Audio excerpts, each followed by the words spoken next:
ओम नमो भगवते वासुदेवाय। ओम नमो भगवते वासुदेवाय। ओम नमो भगवते वासुदेवाय। ओम अज्ञानतिमिरान्धस्य ज्ञानाञ्जनशलाकया चक्षुरुन्मिलितं येन तस्मै श्रीगुरुवे नमः।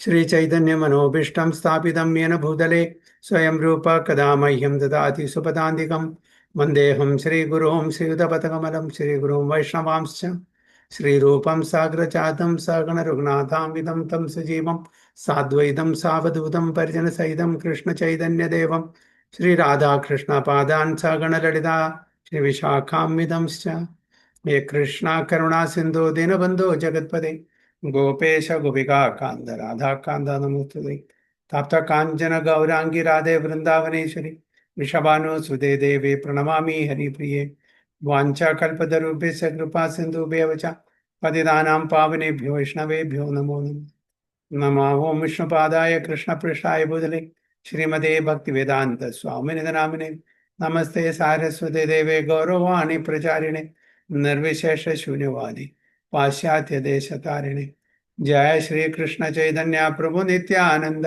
श्री अद्वैत गदाधर शिवासादि गौर भक्तवृंद हरे कृष्णा कृष्ण कृष्णा हरे हरे हरे राम राम राम हरे हरे नारायणं नमस्कृत्यं नरं चैव नरोत्तमं देवीं सरस्वतीं व्यासं ततो जयमुदीरयेत् नश्वत्वायेषु भद्रेषु नित्यं भावुदसेवया भगवती उत्तमश्लोके भक्तिर्भवति मूकं करोति वाचालं पङ्गुं लङ्घायते गिरिं यत्कृपातमहं वन्दे श्रीगुरुं दिनतारिणं परमानन्दमाधवं श्रीचैतन्यमीश्वरं योऽन्तः प्रविश्य मम वाचमिमां प्रसूक्तां सञ्जीवयति अखिलशक्तिधरस्वधाम्नां अन्यां च हस्तचरणश्रवणत्वादीन् प्राणां नमो भगवते पुरुषाय तुभ्यं जयदं सुहृदो पङ्गोर्मम मन्दमतिर्गति मत्सर्वस्य पादाम्बुजो राधा मदनमोहन तमादिदेवं करुणानिधानं तमालवर्णं सुहृदावतारम् अपार संसार समुद्र सेतुं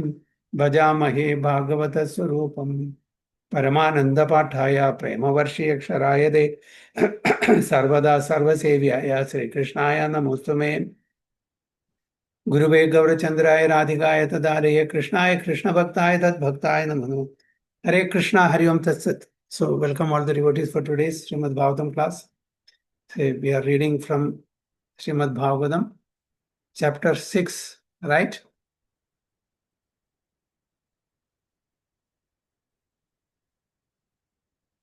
Which sloka?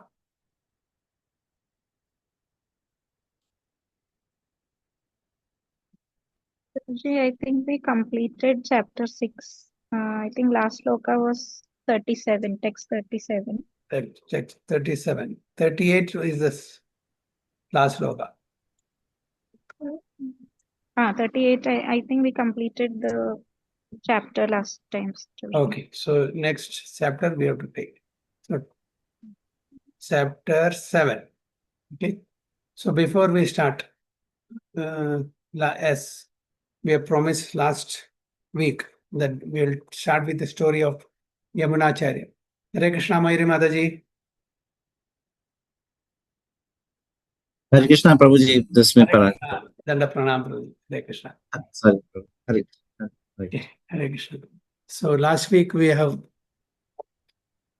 discussed about Yamunacharya story, small story, but very instructive story. So as we all know, Yamunacharya is from Sri Vaishnava Sampradaya, a great Acharya, Guru of Ramanujacharya also. So when he was small, just about 12 years, he was a great Pandit, even at the age of 12, he was very, very learned. So there was a person by name Kolahala, a great Pandit in the Pandya kingdom. So this Kolahala, so great scholar, he used to invite all the scholars for debate, scriptural debate. And he defeats all the scholars and he gets tax from them. That is his usual job. He defeats in debate all other scholars, and when they get defeated, they have to pay tax. So Yamunacharya, Hare Krishna. Sorry, Prabhu, your voice is breaking, Prabhu. A little bit. So I'm not able to get it. Every time it's that sometimes starting. For everyone, Now it is okay, I think. It is Okay. getting better now. Now it's getting better, Prabhu. okay. So did you hear what I say? No, Yes, Prabhu. once he defends, they have to give him Yeah, tax. I will start again. So as we all know, Yamunacharya is a great scholar.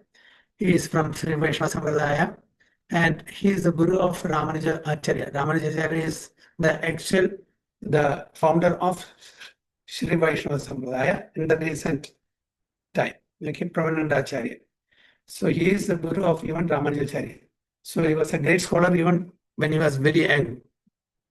So during his time in the Pandya kingdom, there was a great scholar by name Kolahala.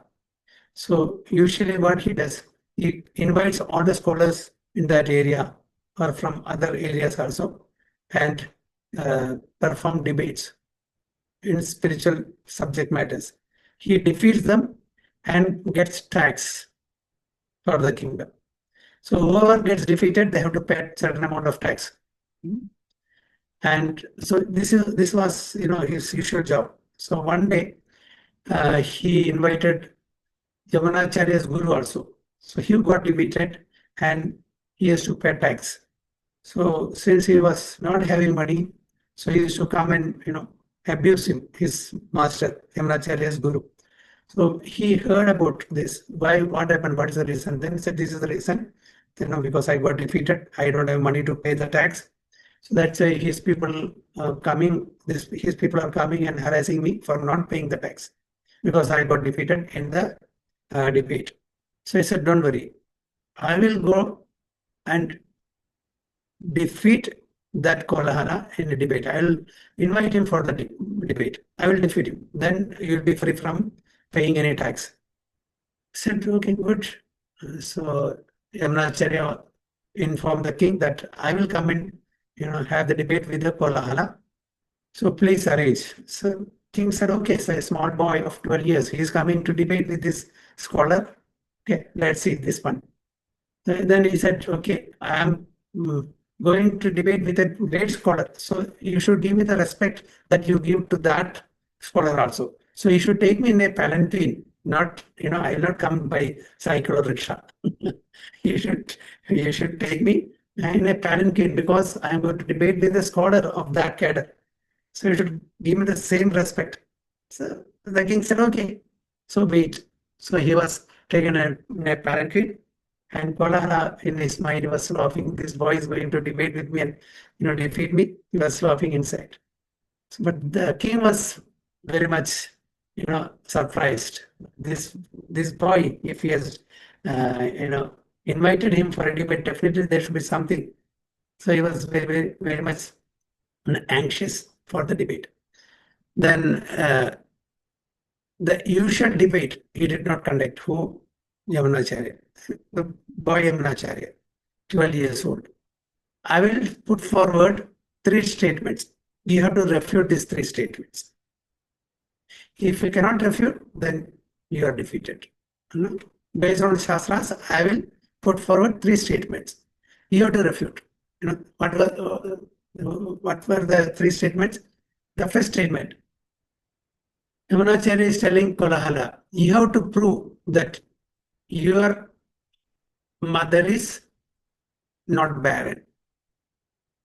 Okay, you have to prove that your mother, that is Kolahala, mother is not. That means he has to prove the other way. He has to refute that. Refuting means you have to prove that your mother is barren. How can he prove when he is the son of his mother? Barren means no children. You have to prove based on scriptures that your mother is not barren. That is his statement. Your mother is not barren. So Kolahala has to prove that his mother is barren. How can he prove? He is the son. And it's an insult also to his mother that to prove, if he proves that she is barren. Okay. Then he's thinking what to do. It's an insult for my mother also, and I cannot prove also because he's already the son. When there is a son, how can he prove that his mother is a barren? Said, I cannot do that. I don't have any answer. Okay, the next statement. And he's telling, Yamunacharya is telling, the king of this country, the king is present there. He's righteous. That is a statement. So Kolahala is to prove that he's not righteous. And if he proves that he's not righteous, his head will go. Kolahala's head will go because he's establishing that the king is not righteous. How can he do that? So he's in a dilemma. What to do? He thought for a while, no, I cannot do that. Even if I want to prove, I cannot prove because he's scared. If he proves that the king is not righteous, then the head will be chopped off. He said, I cannot do that. So he's got defeated in the second statement. Third statement. That third statement, Yamunacharya said, the queen is a chaste lady. The queen is a chaste lady. What he has to prove? That queen is unchaste. In that case also, his head will be chopped off. How can you say that the queen is unchaste to her husband? So he was totally in dilemma. He said, I give it up. He said, please explain. Now you have to explain all the three. Then Yamunacharya, quoting the Manusmriti, said that in the Manusmriti, if the lady has one child, she is declared as barren, as per Manusmriti. If only one child, she can be called as barren. So he passed that. Oh, he didn't know that. Second, the king is unrighteous. That is what he has to prove, right? Oh, Kolagala. He said he is righteous. He has to prove that he is unrighteous. That means he is not doing the activities as per dharma. Then he said, the king has to partake 1/6 of the sinful reactions of the prajas. The king has to partake 1/6 of the sinful reactions of the prajas. So even if the king is very righteous, he is not doing any sinful activity, no, king has to partake the 1/6. That means he is unrighteous. It is not because the king is unrighteous, because the praja sometimes they may do some sinful activities, and which he has to partake 1/6. So he is unrighteous. So he is, established that also. Now the queen is chaste. That means you have to establish that she is unchaste. So as per the scriptures, king is a representative of all the principal demigods. King is the representative of all the principal demigods. So the queen also becomes indirectly the wife of all these demigods. Okay, so from that perspective, the queen is unchaste. She is not chaste to one person because he is representing 8 principal demigods. So she is unchaste. So Kolahala gave it up, and king was so happy in this argument and this debate. King announced that half of the kingdom will be given to Yamunacharya. Okay, half of the kingdom. So he was given the half of the kingdom, and he started ruling.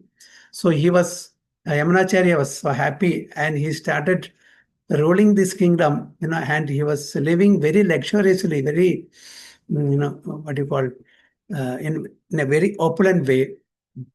And he slowly and gradually, he drifted away from the spiritual activities. Later, his father, who is also a devotee, instructed one of the prime disciples to take care of him, to bring him back into the spiritual way. So then he does that after his father passes away. The prime disciple, the main disciple of his father, came to the kingdom in a disguised way. He started giving one particular sabji that's called, some sak, like palak, and he came in a disguised way and started supplying this palak, this sabji, to the kitchen of the Yamunacharya's kingdom. So, and they used to prepare this sabji and give it to Yamunacharya. So every day this became a dish for Yamunacharya. So Yamunacharya liked it so much. For months together, he supplied that. One day he stopped coming and he stopped supplying. Then, Yamunacharya, where is that sabji today? So that person who was used to bring that sabji, he stopped coming, he's not coming. So, no, please find out. I like that sabji, I want that sabji. Then he said, okay. They sent people to find out this person. Somehow found out. Then he said, okay, then I want to see the king directly. Then only I'll supply this sabji or this palak or, sak. Then they made the arrangement. And when he got the audience of the king, he told the whole story. I was actually, to get an audience, I did this. Your father has left some treasure for you. So I wanted to inform you that the treasure is there. So you please come, leave all these things. So when he's heard that treasure, because he's after money, this Yamunacharya is after money, he's got a kingdom, he wants money also. So when his father has already left some treasure, so why not take that? So please guide me. So he takes to different places, and at last he brings back, he gives the treasure of Bhagavad Gita. Then he came to know, he got reminded of his olden days. So he has been deviated from the real path. Then this disciple transformed him to a devotee again, and he leaves the kingdom and become a pure devotee, Yamunacharya. So this is a short story. So why did I tell this story? That anyone who takes responsibility as a husband, as a guru, as a king, as a minister, they have to partake the 1/6 of the sinful reaction of the people who has taken the shelter of that person. Well, be it father, husband, guru, or king, or minister, whoever it is. So that's the reason that I said we'll tell this story. Okay. So, how was the story? Very nice story, Prabhuji. Thank you for sharing with us. Okay.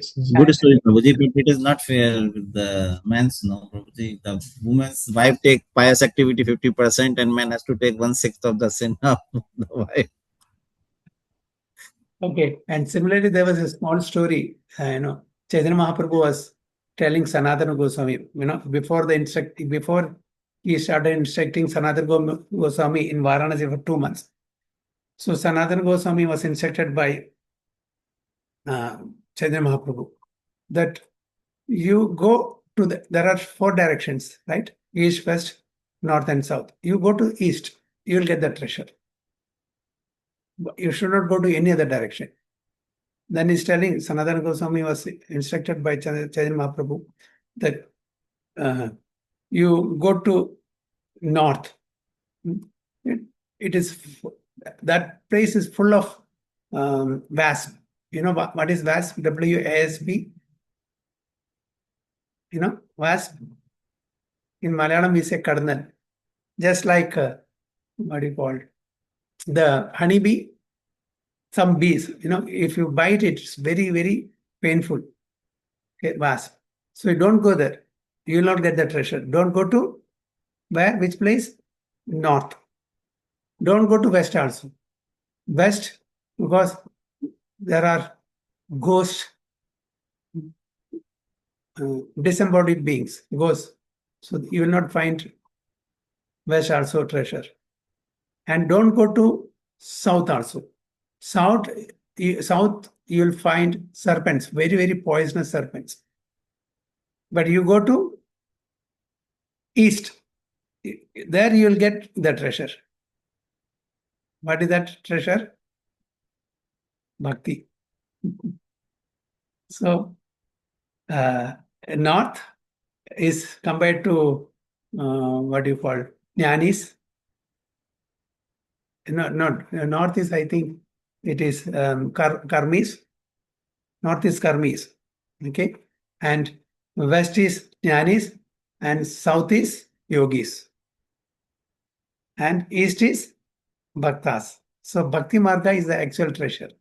So Chaitanya Mahaprabhu is instructing Sanatana Goswami, go to Bhakti Marga, not to Karma or Jnana or Dhyana. The best side is east, where you will get the treasure of Bhakti. All other three directions, be it north, west, or south. So north is compared to, karma, where you'll be, bitten by the wasps. You not get the treasure. And west is, it is Jnana mark. There it is ghost. Why ghost? They don't believe in forms. Mayavadis. And north, it is just like serpents, poisonous serpents. Dhyana is compared to serpents. You will not attain any bhakti. So the best is east. When you go to east, the treasure of bhakti will be attained. So that's the story. Sanatana Goswami is instructed by Chaitanya Mahaprabhu. Okay, so we all should take up bhakti, not karma, not dhyana, or not jnana. It's all incomplete. It's okay, it's a slow and gradual progression, we can say. But the bhakti is independent. Bhakti is not dependent on anything. And bhakti includes dhyana, jnana, and karmas. So we should take up bhakti. So that is a instruction by Chaitanya Mahaprabhu. So we'll start chapter 7. The son of Drona punished. Who is the son of Drona? Ashwatthama. Ashwatthama. Yes, very good. So now we'll say why son of Drona is punished. We know that. But now let's read. We'll try to discuss after reading. Shaunaka Uvacha Nirgade Narade Suta Bhagavan Badarayana Shrutavamstad Abhipredam Tata Kim Akarod Vibhu. Shaunaka Uvacha Nirgade Narade Suta Bhagavan Badarayana Shrutavamstad Abhipredam Tata Kim Akarod Vibhu. Hare Krishna. Uma. Hare Krishna. Shaunaka uvacha nirgate narade suta bhagavan badarayana shrutavamstat abhipretam tata kim akarot vibhuh. Very good. Vandana Mataji.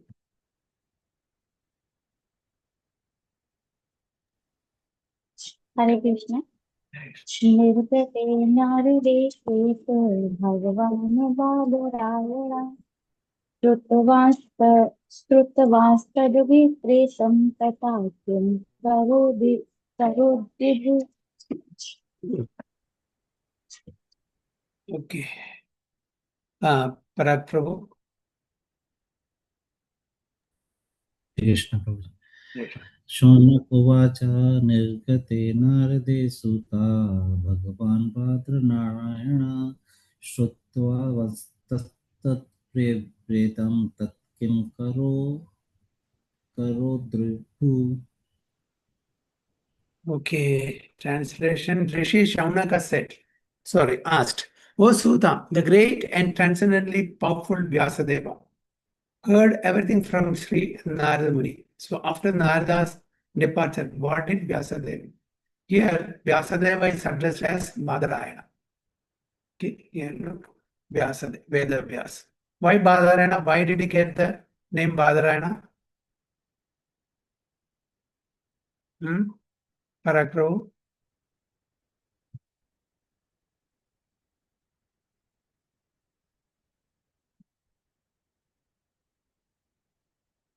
What is the reason? I don't know, Prabhuji, sir. Okay, bear, badar, that tree. Okay. He was meditating there, was there in that area. That's why his name is Badarayana. The That mud fruit is a bear fruit, no? What do we say in Hindi? Bear, Prabhuji, bear. Bear, yes. That's why. You got Is it that name. talking about Badrinaran place? What is that? Are you talking about that Badri place also, Prabhu?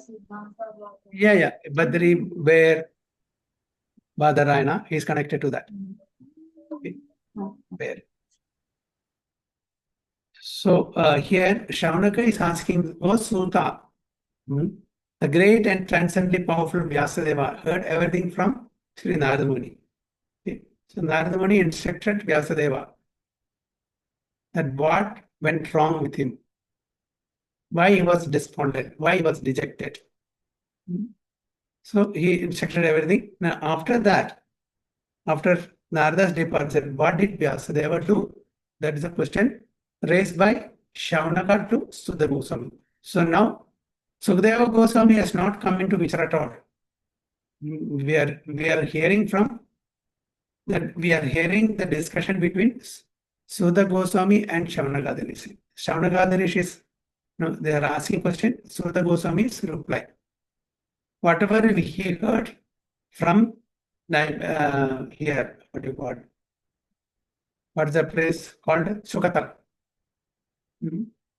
He was one of the audience who Siddha Goswami, when Sukata Goswami was narrating Bhagavatam to Parikshit Maharaj. So that is retold by Sudha in Naimisharanya. So there are thousands of sages, 88,000 sages, headed by Shaunaka Rishi. So Shaunaka is asking Siddha Goswami, the great and transcendently powerful Vyasadeva heard everything from Sri Narada Muni. So after Narada's departure, what did Vyasadeva do? So in this chapter, the clue for describing Srimad Bhagavatam is picked up as Maharaja Parikshit is miraculously saved in the womb of his mother. This was caused by Drauni, Ashwatthama Acharya, Drona's son, who killed the 5 sons of Draupadi while they were asleep, for which he was punished by Arjuna. Before commencing the great epic Srimad Bhagavatam, Sri Vyasadeva realized the whole truth by trance in devotion. So even before commencing this epic Srimad Bhagavatam, he realized this whole truth by trance in devotion. He could realize that in trance. So the clue for describing Srimad Bhagavatam is picked up as Maharaja Parikshit is miraculously saved in the womb of his mother. And now we'll come to know how Parikshit Maharaj is saved in the womb of his mother. Why Drona's son Ashwatthama was punished by Arjuna. So all these details will be detailed in this chapter. So text 2. So the Vacha Brahmanatyam Saraswatyam Ashrama Pashime Tate Samya Prasha Idi Prokta Rishinam Satra Vardhana. Sudavacha Brahmanadyam Saraswatyam Ashrama Pashime Tate Samya Prasha Idi Prokta Rishinam Satra Vardhana. Okay, Uma. Krishna. Suta Uvacha Brahmanadhyam Saraswatyam Ashrama Paschime Tate Samya Prasa Iti Prokta Rishinam Satra Vardhanaha. Okay, very good. And Vandana Mataji. नहीं बता ब्रह्म नद्यां सरस्वत्यामाश्रमः पश्चिमे तटे सम्याप्रासो इति प्रोक्ता ऋषीणां शत्रुवर्धना. Very good. Parag Prabhu. Hare Krishna, Prabhuji. Sutavacha Brahmanadham Saraswatyam Ashrame Pashme Tate Samya Prasa Iti Prokta Rishinam Satravardhana. Very good. So Sri Suda said, on the western bank of the river Saraswati, which is intimately related with the Vedas, there is a cottage for meditation at Samya Prasha. which enlivens the transcendental activities of the sages. So Samya Prasa is the place where Vyasadeva ashrama is there. It's called Samya Prasa. It's there in the purport.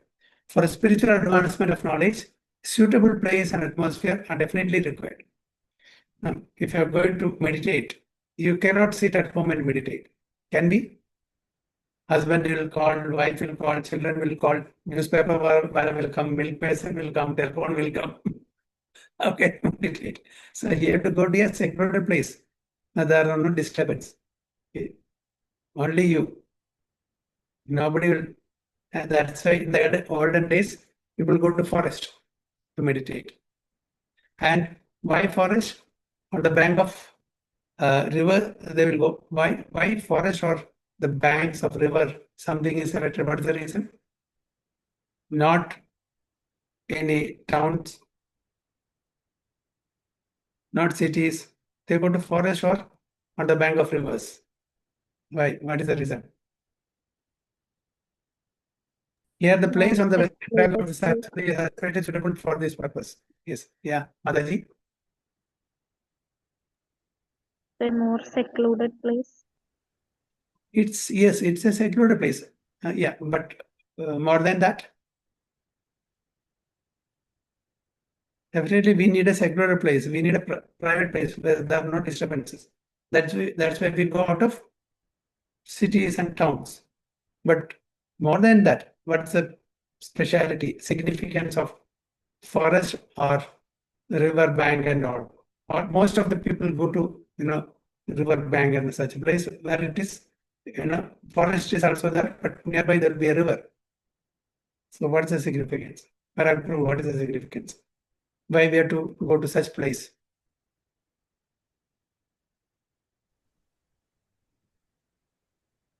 Near to the river, all the nature is available. That can be one of the reasons. What is that? All of the nature is available. You need water, air, pure air, greenery. When there is a lot of, good nature is there, river is there, forests are there. Then So you have what the is peace of mind. You have the peace of mind, and for your daily needs, you don't need to travel anywhere as well. so peace So we of can mind? peace of What mind. brings, what brings peace of mind? Nature is good. can Yeah. To the seashore, go to the river bank, go to some good scenic place. You feel very happy. You are enlivened. You are having peace, no agitation in mind. But what is the reason? That's what I'm asking. Sorry. You all know it. Maybe my question is not, I did not put forward the question rightly. Maybe you all know. Such places are in the mode of goodness. Oh. When we are in the mode of goodness, there'll be peace of mind, there'll be happiness. When our mind is agitated with passion and ignorance, there'll be no peace of mind. So for any auspicious activity, we should choose a place in the mode of goodness. We should choose a time in the mode of goodness. Okay. Why we are selecting early morning for chanting? It is the mode of goodness. As the time progresses, it goes from mode of goodness to passion. So at noon, it is passion mixed with ignorance. Morning, it is goodness. At noon, it is passion mixed with ignorance. And evening, it is ignorance mixed with little passion. So that's why early in the morning, as per astrology also, the best time for spiritual activity is early in the morning. No disturbance. Everybody is sleeping. We can chant nicely. No telephone, no paper wala, no milk wala, no husband, no wife, no children, no school, no office. 3:30, if you get up, by 4 o'clock you start or 4:30 you start. So 1.5 hours, aram se. Especially in the during holidays, people gets up at 9 o'clock, 10 o'clock, 12 o'clock. Other days, maybe 7 o'clock, 6:30. So before everybody at home gets up, you are finished. You are done with your japa. That means you are wearing a Narayana Kavacha already. So when you are putting the Kavacha, nobody can, even somebody shoots, it will not affect you. The soldiers put the Kavacha, the armor, and goes for fighting. So somebody shoots also, it will not affect them. Similarly, when we chant early in the morning in Brahma Muhurta, we are getting a subtle Kavacha, Narayana Kavacha. So when you go out, okay, when you see the glamorous world, when you are enamored by the glamorous sceneries of the so-called modern world, whatever dirt people are throwing at you, it will not touch you. It will just slip and fall down if you are having that kavacha. So that is a speciality of such places, forest, river bank, seashore and all. So it's in the mode of goodness. So that's why the place on the western bank of the Saraswati is especially suitable for this purpose. Because we need peace of mind. We need, we need to focus. And if there are people around, okay, especially people in the mode of passion and ignorance, the environment will be surcharged with passion and ignorance. Isn't it? That's why auspicious place, auspicious time, everything is required. You just pass by a liquor shop. Just pass by. You don't have to even enter. Your mind will be agitated unnecessarily because people in that area will be all in the mode of ignorance. Because it's very subtle. In a subtle way, it will affect our consciousness too. That's why with whom we associate, what we speak, what we hear, everything is, everything matters. And especially if it is holy river, very nice. Okay? That sanctity also purify our existence. So, and there is the ashrama of Vyasadeva at Samyaprasa. So that's called Samyaprasa, the ashrama. Srila Vyasadeva was a householder, yet his residential place is called ashrama. Okay? Grahastha ashrama, Brahmachari ashrama, Vanaprastha ashrama, Sannyasa ashrama. It's an ashrama. Why? Where you will always think for spiritual advancement. Whether you are in Brahmacharya ashrama or Grahastha ashrama or Vanaprastha or Sannyasa. Our main goal is spiritual advancement. In Grahastha ashrama, there is a restricted or regulated sense enjoyment. In other ashrama, it is not there. So that is only speciality. The restricted material sense enjoyment is allowed to Grahasthas. Brahmacharis is not there. Vanaprasthas, they are retired already. Even if they have got elevated from Grahasthas to Vanaprastha, they are totally away from all the sense enjoyment. And of course, sannyasis, they are out of question. So an ashrama is a place where spiritual culture is always foremost. That's the foremost thing. Okay? Because we have active senses and we want to have the sense enjoyment. So the scripture gives a provision to enjoy our senses in a regulated way. For grahasthas, only for grahasthas. So it does not matter whether the place belongs to a householder or a mendicant. The whole Varnashrama system is so designed that each and every status of life is called an ashrama. Every status of life is called ashrama. So this means that spiritual culture is the common factor for all. The brahmacharis, the grahasthas, the vanaprasthas, and sannyasis all belong to the same mission of life, namely realization of the Supreme. Therefore, none of them are less important as far as spiritual culture is concerned.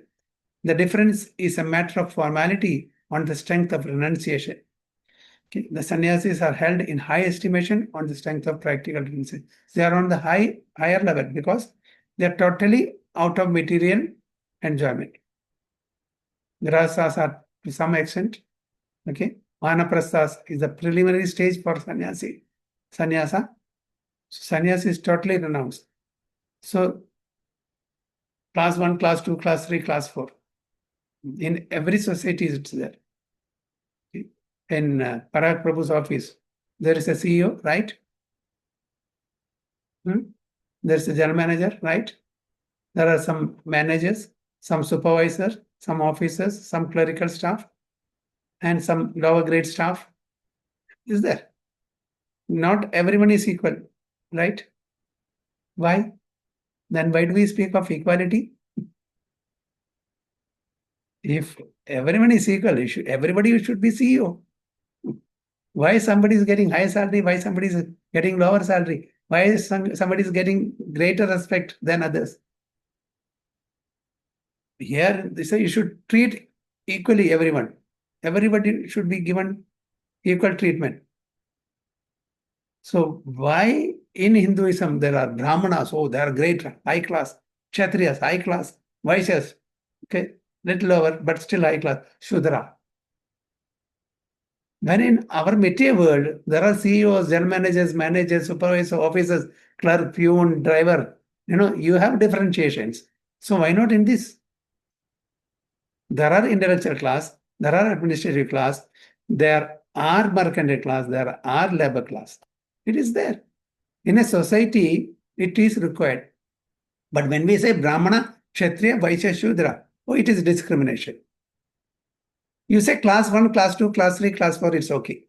It is the same thing, Baba. We are talking the same thing. There is no equality, even in the material world. Then why you are simply, this mudslinging or this varnashram? You are discriminating. He is higher class, he is lower class. We are discriminating everywhere in the material, everywhere. When a minister comes, how you receive? With the red carpet. When a driver comes, you receive with the red carpet. No, why this discrimination in that sense?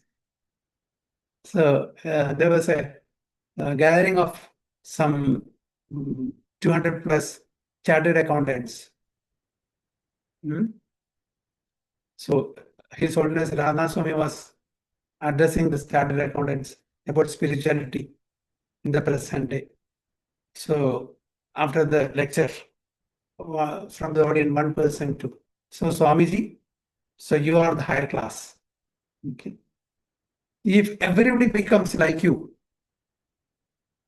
how the society will run? So he paused for a while and said, yes, let me ask you the same thing. If everybody in the society becomes chartered accountant, who will make bread? Who will do farming? Who will do production of cow? Who will rule the state? So similarly, just like chartered accountants are necessary in the society, doctors are necessary in the society, farmers are necessary in the society, even sages or sadhus or sannyasis are also necessary in the society to guide other people properly in their varnashram. So what's wrong in it? So you get right. So if a society has to run smoothly, definitely we need all types, all classes of people. We cannot run a society if everybody is doctor, if everybody is chartered accountant, if everybody is, farmers. We need all types of people. So that's what we have to understand. So varnashrama dharma is not something that Sanatana dharma is, imposing on others. It is as per the not birth, varna, what is that? Guna karma. According to the quality and the activity of that person, that particular category is decided for them. Now, Parag Prabhu chartered accountant, Uma is doctor. So you both are working in your own field, right? So I cannot say, no, I want to be in that field. I may be, my aptitude may be different. My field is different. So we cannot compare. And each of us are doing our part in the society. We are cooperating each other, society moves. So we need Brahmanas who are intelligent class to advise the administrative class, that are the ruling class, the Kshatriyas, and Kshatriyas to, guide the Vaishya class, so that they will also protect the cow and trade and the agriculture, and the Shudra class helping or supporting the other three classes. So there is no reason to complain that this Varnashrama Dharma is, discrimination. Yes, if that is discrimination, whatever happening in the society is also discrimination. So in Bhagavad Gita, Lord Krishna says that we should give opportunity to everyone equally. There should be, but the treatment should be suitable. We should see everyone equally. We should not discriminate. Oh, he is higher, he is lower. No. We should see. That's what even Lord Krishna says. Vidya Vinay Sampanne, Brahmani Gavyasini, Suni Chaiva Sopakeja, Pandita Samadarshini. Panditas, the realized souls, okay, the intelligent class will see everyone with equal vision. What they see is not the body. They see the inner self, the soul, which is spiritual. The body is covering only. Each one of us get different types of bodies: human body, aquatic body, tree body, animal body, according to our karma only. But the inside person is all same, whether it is inside the tree, inside this body, inside the aquatic body, inside the bird's body. So we should see. But the treatment should be suitable. So the vision should be equal. But the treatment should be suitable, not equal. We cannot equally treat everyone. Just for example, I have a 25-year-old son. Okay, I'm giving him 10 chapati for eating. I have a 5-year-old or 2-year-old son, and I am also giving him 5 chapati. I am giving everybody equal.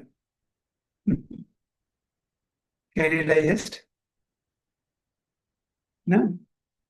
Because that's why the treatment should be suitable to the person,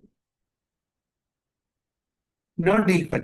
I cannot give, 1 million rupees to a 2-year-old. I can give 1 million rupees to a 25-year-old. So the treatment should be suitable, not equal. Considering the Satchidananda soul, we should equally see everyone, irrespective of the body they have. So Samatvam, equality is based on different factors. That is what we have to understand. So, and similarly, the ladies and gents, male and female, we cannot give equality. The psycho-physical nature of male and female are totally different. We should not discriminate based on gender. That's a different thing. But we cannot give equal, equality in everything to male and female.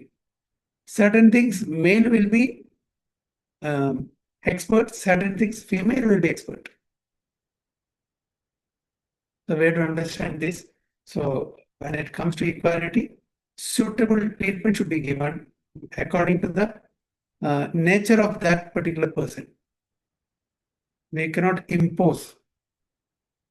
In Western countries, male and female, no discrimination. Yes, but you ask them, tell a female to go in New York at 12 o'clock. What will happen? Tell a male to go at 12 o'clock.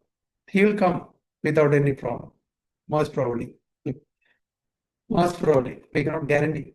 But if a female comes, there's no guarantee that she will come in one single piece.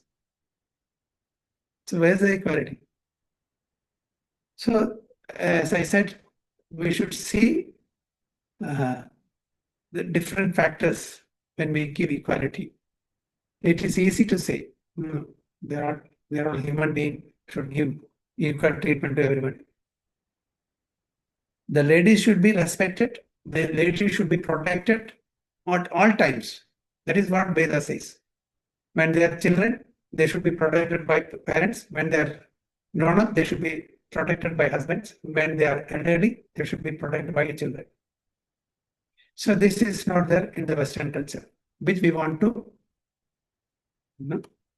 what you call, just follow their culture. It is not possible. Okay. So text 3 next week. Hare Krishna Vancha Kalpatarupesa Kripa Sindhu Vyavacha Patitanam Pavanebhyo Vaishnavebhyo Ananta Kodi Vaishnavadi ki Jai Srila Prabhupada ki Jai Guru Maharaj ki Jai Go Premanande Hari Hari Bo Hare Krishna.